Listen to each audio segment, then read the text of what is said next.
Olá, amigos! Eis-nos aqui novamente.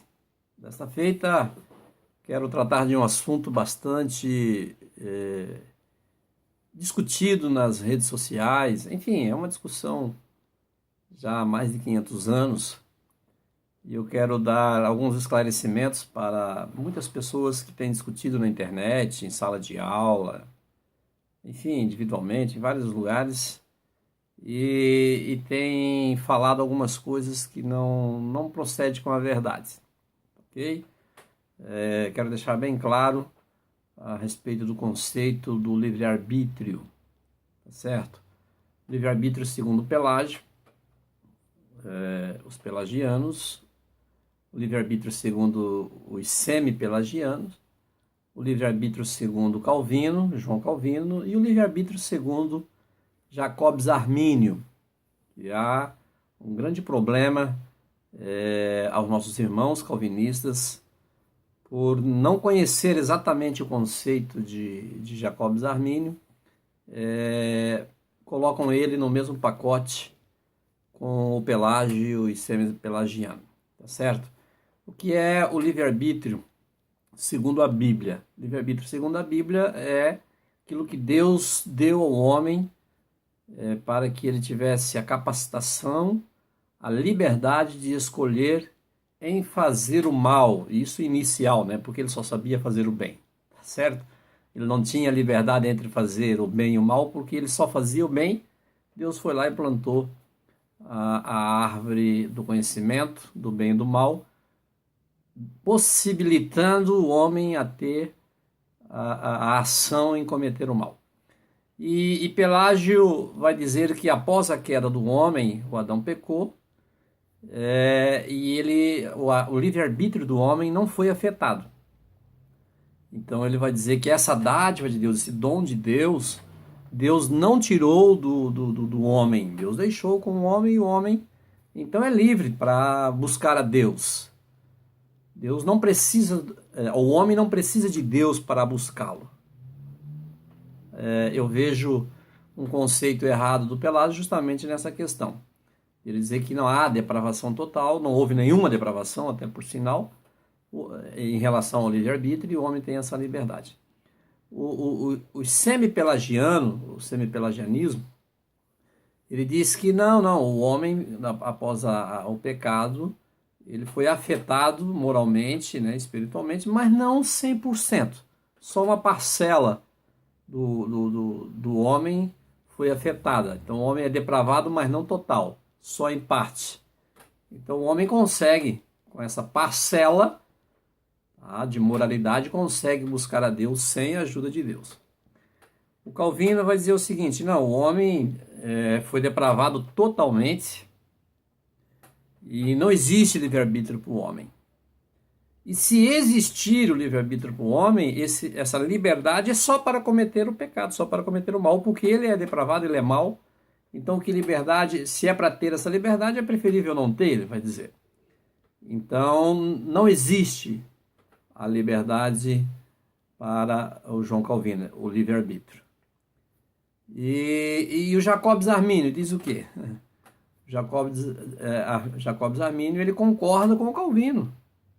Ele diz que há depravação total, assim como o Calvino diz, e que o homem não consegue buscar Deus, tá certo? Não consegue. É Deus que sempre vem em encontro do homem. Só que qual é a diferença nesse ato de Deus em relação ao homem, na resposta de Deus, do homem em relação a Deus? A diferença entre Calvino e Armínio. Qual é a diferença? É que o Calvino diz o seguinte: Deus vem com sua graça para os eleitos apenas, e essa graça ela é irresistível. E aí Deus resgata aqueles que ele, pela sua soberania, elegeu desde a eternidade. Esse é um momento que, quem sabe, a gente comenta em outros vídeos, tá? E o Armínio diz o quê? Diz, não, peraí. Deus vem até o homem, sim, é Deus. O primeiro passo é de Deus. Inclusive usando Lucas capítulo 9, versículo 32. Quem quiser vir após mim, negue-se a si mesmo, tome a sua cruz do dia a dia e siga-me. Então, perceba que o convite é de Deus. Deus dá o primeiro passo e ele lança ao homem o convite. Então, segundo Armínio, Deus chega para o homem que está depravado, morto espiritualmente, depravação total, e diz assim, olha, restaura ele, ressuscita o livre-arbítrio, e aí ele chama o livre-arbítrio libertário, ele liberta o homem, capacita o homem, aquela capacitação que o Pelágio vai dizer lá, que o homem não perdeu, o Armínio vai dizer, Deus restaura ele, capacita-o e pergunta para o homem. Agora ele já está capacitado, Deus veio, ressuscitou ele da morte espiritual, capacitação, e pergunta, você quer ser salvo? E aí o homem responde se quer ou se não quer. Então a participação do homem na salvação é nesse ponto apenas. Para o Calvino é irresistível, para Armínio é resistível. Mas Deus capacitou ele para ele responder porque Deus não quer ninguém obrigado. O Armínio ainda vai usar um outro exemplo semelhante ao mendigo que está pedindo esmola e vem alguém com boas condições financeiras e tal, e passa por ele e dá oferta, entrega a esmola para o mendigo. Aí o mendigo está na condição do mendigo aceitar ou rejeitar a esmola. Ele pode rejeitar a esmola. Eu não quero a esmola tua, não quero a tua esmola, não quero a ajuda tua. Mas ele pode dizer, não, eu quero a tua esmola, eu quero a tua ajuda. Agora, o fato do mendigo receber a esmola de alguém que ele está ofertando, doando, faz com que ele tenha algum mérito no recebimento da esmola? Não, o Armínio diz, nenhum mérito. O mérito é todo daquele que está doando. Assim é Deus.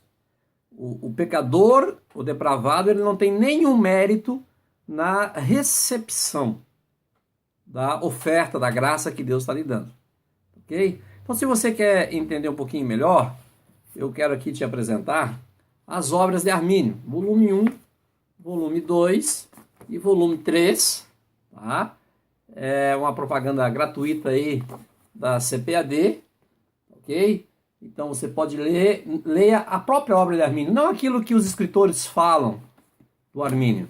Leia a própria, são 3 volumes, quase 600 páginas cada volume. Então você tem aí a liberdade para ler a própria obra dele e não aquilo que falam dele, aquilo que ele realmente escreveu, aquilo que ele realmente falou. Se você tiver mais alguma dúvida, vai aí nos comentários e faça as perguntas e certamente estaremos te respondendo. Um abraço, até a próxima, dá um like aí, se inscreva no canal e compartilhe. Um abraço.